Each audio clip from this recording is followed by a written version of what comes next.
हाँ जी फ्रेंड्स, अज मैं तुहानूं करवाउण जा रही हाँ स्पीकिंग दे विच जो क्वेश्चन पूछा जाता है एग्जामिनर के थ्रू। दैन बच्चों को जो उन्होंने स्पीकिंग हो जाती है तो वो आके एको ही गल कहते कि सानू क्वेश्चन पूछा गया सी वाई। उन्होंने टीचर भी यही गल पूछते कि तुहानूं वाई वाई तो नहीं ज़्यादा पूछे गए, तो बच्चों का जवाब होंदा है भी हाँ जी सानू जिहड़ा एग्जाम होया उहदे विच सानू एग्जामिनर ने वाई वाई क्वेश्चनस बहुत ज़्यादा पूछे ने। सो उन्हों का की रीज़न होंदा कि बच्चों को वाई वाई क्वेश्चन क्यों पूछा जाता है, why examiner ask why why in the real speaking test. ये पिछे मेन रीज़न की रह जाता है कि बच्चे अपना आंसर सही नहीं दे पाते या जो एग्जामिनर की नीड होंदी है, क्वेश्चन की डिमांड होंदी है, उन्होंने नहीं पूरा कर पाते। सो उन्होंने क्यों पूछा जाता है कि बच्चे हमेशा आके कहते हैं कि फॉलोअप्स के विच सानू वाई वाई बहुत ज़्यादा पूछा गया या फर्स्ट पार्ट के विच कहते हैं कि सानू ये क्वेश्चन बहुत ज़्यादा पूछा गया। सो अज इसे दे रिगार्डिंग अपनी सारी क्लास होएगी। सो फ्रेंड्स स्टार्ट करते हैं अज की क्लास। मैं हरपिंदर कौर, तुसीं देख रहे हो इंग्लिश विद रू। हुण जो भी स्पीकिंग होंदी है जी, स्पीकिंग होंदी है एटलीस्ट थोड़ी 10 to 13 मिनट्स, टोटल आप कह दें कि 15 मिनट्स की स्पीकिंग होंदी है। जो भी बच्चे जाते हैं स्पीकिंग देने के लिए तो वो की कहते हैं कि सानू एग्जामिनर ने जो साडी स्पीकिंग हो रही सी तो वो वाई क्वेश्चन बहुत ज़्यादा पूछ रहे सी। जो हुण तुहानूं वाई क्वेश्चन पूछा जाता तो तुसीं कन्फ्यूज़ भी हो जाते हो, तो कन्फ्यूज़ हो के तो आंसर भी सही नहीं दिता जाता। सो एग्जामिनर सानू वाई पूछे ही ना, सो आप आंसर ही उसनूं इस तरह तरीके नाल दईए कि सानू वाई की नौबत आवे ही ना, सानू वाई क्वेश्चन पूछा ही ना जाए। हुण वाई पूछा क्यों जाता है, क्योंकि एग्जामिनर का क्वेश्चन कुछ होर हुंदा ते उसनूं तुसीं अंडरस्टैंड नहीं कर पाते, तुसीं अपना आंसर दे दिंदे हो। तुहानूं सिर्फ ऐ लगदा हुंदा कि असीं आंसर देना है, चाहे सानूं समझ आया क्वेश्चन चाहे नहीं, उत्थे तुसीं अपना स्कोर है जिहड़ा डिडक्ट करा लैंदे हो। जे तुहानूं क्वेश्चन समझ नहीं आया तो तुसीं एग्जामिनर नूं कह सकदे हो कि रिपीट कर दो, ये दोबारा क्वेश्चन रिपीट किया जाए। सो इस तरह जिवें हुण मैं एक एग्जाम्पल आ, ईवन जे हुण एग्जामिनर ने क्वेश्चन पूछा है, फॉर एग्जाम्पल जे तुहानूं ये क्वेश्चन पूछ लिया is it important to read the news. हुण उन्हें क्वेश्चन की पूछा है, कहते भी न्यूज़ नूं रीड करना इंपॉर्टेंट है, ठीक है। हुण उहदे विच उन्हें ऐ पूछा भी क्यों जरूरी है ना, is it important to read the news. ये तो हुण आपां नूं पता कि ये इंपॉर्टेंट है, ठीक है, रीड करना न्यूज़। हुण तुसीं जिहड़े बच्चे एग्जाम दे चुके हैं उन्होंने ध्यान नाल देखिया होगा कि जिहड़े एग्जामिनर हुंदे उन्हां कोल शीट्स हुंदियां ने, मार्क शीट्स हुंदियां ने। जिहड़े बच्चे तां अपना रीजन सही एक्सप्लेन कर दिंदे आ दैन वो उस कॉलम नूं टिक कर दिंदे आ, अदरवाइज वो उस कॉलम नूं टिक ही नहीं करदे। इहदा मतलब हुंदा कि जिहड़ा एग्जामिनर ने तुहानूं क्वेश्चन पूछा सी तुसीं उसनूं एक्सप्लेन नहीं कर पाए।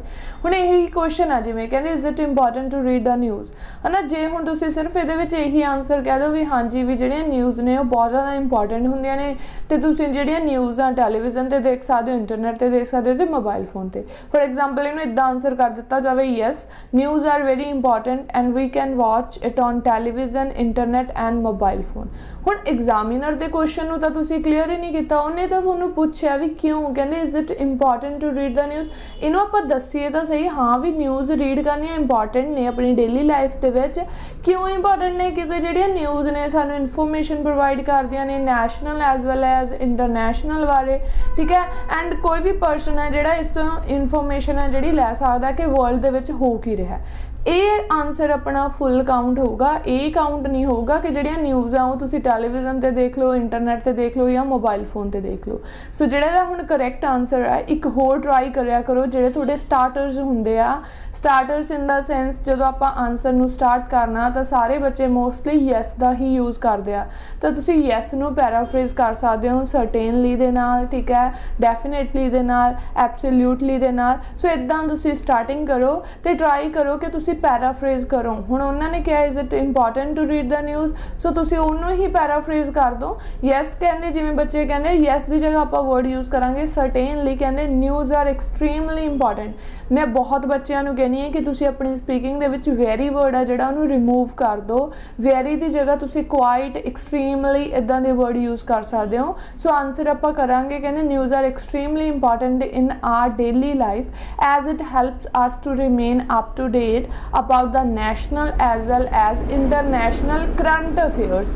क्योंकि जिहड़ियां न्यूज़ ने वो आपां नूं करंट अफेयर्स बारे ही दसदियां ने ਇਹ ਵੀ ਆਨਸਰ ਇੱਥੇ ਤੱਕ ਵੀ ਇਨਫ ਹੈ।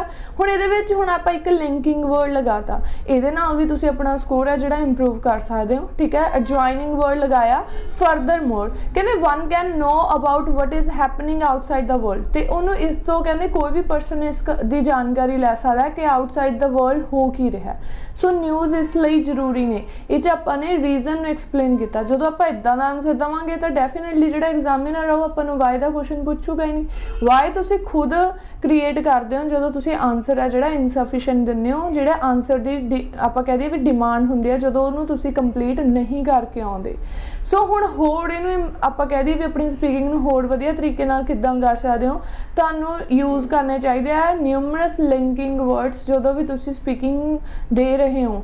ਲਾਈਕ ਤੁਸੀਂ ਯੂਜ਼ ਕਰ ਸਕਦੇ ਹੋ ਐਡਜੋਇਨਿੰਗ ਵਰਡਸ। ਹੁਣ ਐਡਜੋਇਨਿੰਗ ਵਰਡਸ ਕਿਹੜੇ ਹੁੰਦੇ ਆ? As well, but, next, after that, ਠੀਕ ਹੈ, ਹਾਊਏਵਰ। ਸੋ ਇੱਦਾਂ ਦੇ ਜਿਹੜੇ ਵਰਡਸ ਨੇ ਇਹ ਤੁਸੀਂ ਪਾਰਟ 1 ਐਂਡ ਪਾਰਟ 2 'ਚ ਯੂਜ਼ ਕਰਿਆ ਕਰੋ। ਇਹਦੇ ਨਾਲ ਤੁਹਾਡੀ ਸਪੀਕਿੰਗ ਹੈ ਜਿਹੜੀ ਇੰਪ੍ਰੈਸਿਵ ਹੋ ਜਾਂਦੀ ਹੈ। ਐਂਡ ਅਗੇਨ ਮੈਂ ਕਹਿੰਦੀ ਹਾਂ ਕਿ ਤੁਸੀਂ ਆਪਣੀ ਸਪੀਕਿੰਗ ਦੇ ਵਿੱਚ ਵਰਡਸ ਯੂਜ਼ ਕਰਿਆ ਕਰੋ ਕੁਆਇਟ, ਠੀਕ ਹੈ, ऑफन वर्ड यूज़ करिया करो। प्लस फॉर्चुनेटली, अनफॉर्चुनेटली, ये बहुत वधिया वर्ड ने जिस नाल तुहाडी स्पीकिंग है जिहड़ी डेफिनेटली 0.5 या 1 बैंड नूं इंप्रूव करूगी।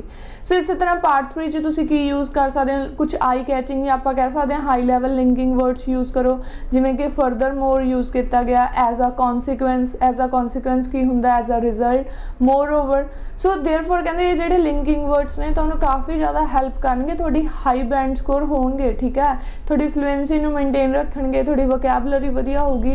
सो ये जरूर अपनी स्पीकिंग दे विच ये एफर्ट्स जरूर पाया करो कि हाँ आपां थोड़ा कुछ अनकॉमन बोलीए, कॉमन ना होवे, बट जिहड़ा भी आपां बोलीए वो बहुत ज़्यादा कि आपां उह च वकैब पाईए, उह च स्टार्टर्स होण, आंसर नूं स्टार्ट किद्दां करना। ये नहीं कि जे आपां एक आंसर कह रहे हैं तो सारिਆਂ 'ਚ ही सर्टेनली लगातीए, तो उन्हां दे बहुत ज़्यादा आपां कह दईए भी सिनोनिम्स हुंदे आ, सर्टेनली, डेफिनेटली, ठीक है, वैल तुसीं कह सकदे हो।